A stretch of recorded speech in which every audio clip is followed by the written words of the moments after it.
నమస్తే welcome to prime time debate నేను శ్రీకాంత్ మొత్తానికి ఒక ఉత్కంఠకు తెరపడింది 4 రోజులుగా తమిళ పాలిటిక్స్ సెన్సేషన్ థ్రిల్లర్ సినిమాను తలపించాయి ఒక సస్పెన్స్ సినిమాను తలపించాయి మ్యాజిక్ ఫిగర్ కోసం దళపతి విజయ్ తంటాలు పడ్డారు తాజాగా సిపిఎం సిపిఐ విసికే మద్దతు పలకడంతో విజయ్ సర్కార్కు మార్గం సుగమైంది చెన్నై రాజకీయ చదరంగంలో కొత్త పొత్తులు హీటెక్కిస్తున్నాయి ఒక ద్రవిడ భావజాలం ద్రవిడ పార్టీల నుంచి ఈరోజు కొత్త పార్టీ ఉద్భవించింది కొత్త రాజకీయం స్టార్ట్ అవుతోంది కాంగ్రెస్ మద్దతుతో కేంద్రంలో హస్తానికి దూరంగా ఉంటోంది డిఎంకే అలాగే ఎన్డీఏ వైపు స్టాలిన్ అడుగులు పడుతున్నాయా అన్నటువంటి ఊహాగానాలు కూడా వినిపిస్తున్నాయి మొత్తానికి తమిళ కథా చిత్రం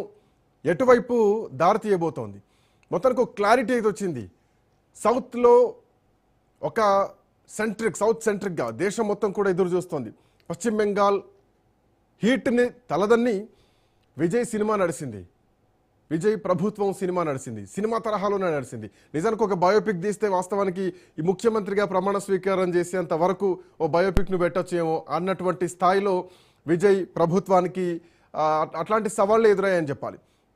బట్ చాలా మంత్రాంగాల తర్వాత కామ్రేడ్లు విజిల్ వేశారు కాంగ్రెస్ బాటలోనే విజయ్ పార్టీకి సిపిఎం సిపిఐ మద్దతు ప్రకటించాయి అట్లాగే వీసీకే ఒక్క అడుగు ముందుకేసి ఏకంగా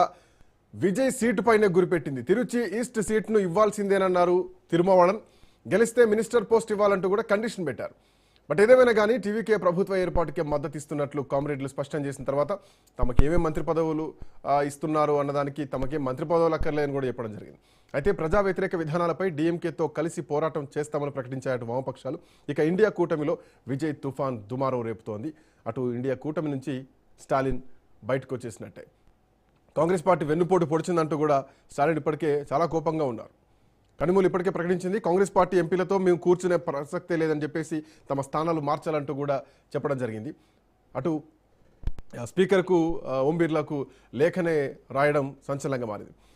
నిజానికి వాస్తవానికి చూస్తే కనుక తమిళనాడులో అవునన్నా కాదన్నా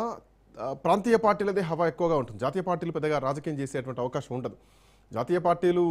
కేవలం ఢిల్లీకే పరిమితం అవుతాయి తమిళనాడు బార్డర్ని కూడా టచ్ చేసేటువంటి పరిస్థితి ఉండదు బీజేపీ విషయంలో అదే జరిగింది ఒక్క సీటే గెలిచింది కాంగ్రెస్ కేవలం 5 సీట్లే గెలిచింది ఏదైనా కానీ అక్కడటువంటి పార్టీలతో పొత్తు పెట్టుకుంటే తప్ప వర్కౌట్ కానటువంటి పరిస్థితి ఇవి 1967 నుంచి లోకల్ పార్టీలదే అక్కడ పవర్ ఎక్కువగా ఉంటుంటుంది ప్రాంతీయవాదం పునాదుల మీదనే ద్రవిడ పార్టీలు గెలుస్తూనే వచ్చాయి ఇంతటి ఘన చరిత్ర ఉన్నటువంటి ప్రదేశంలో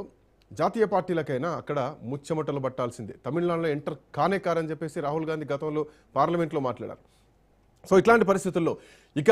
విజయ్ ప్రభుత్వం ముందున్నటువంటి సవాళ్ళు ఏంటి స్టాలిన్ నిర్ణయాలేంటి భారతీయ జనతా పార్టీ భవిష్యత్తులో ఇక్కడ ఎట్లా ఉండబోతోంది అండ్ బీజేపీ వ్యూహాలు కూడా అఫ్కోర్స్ తెలుసు ఎట్లాంటి పరిణామాలు ఉండబోతున్నాయో పార్టీ అంటే బీజేపీయేతర పార్టీలు ఉన్నటువంటి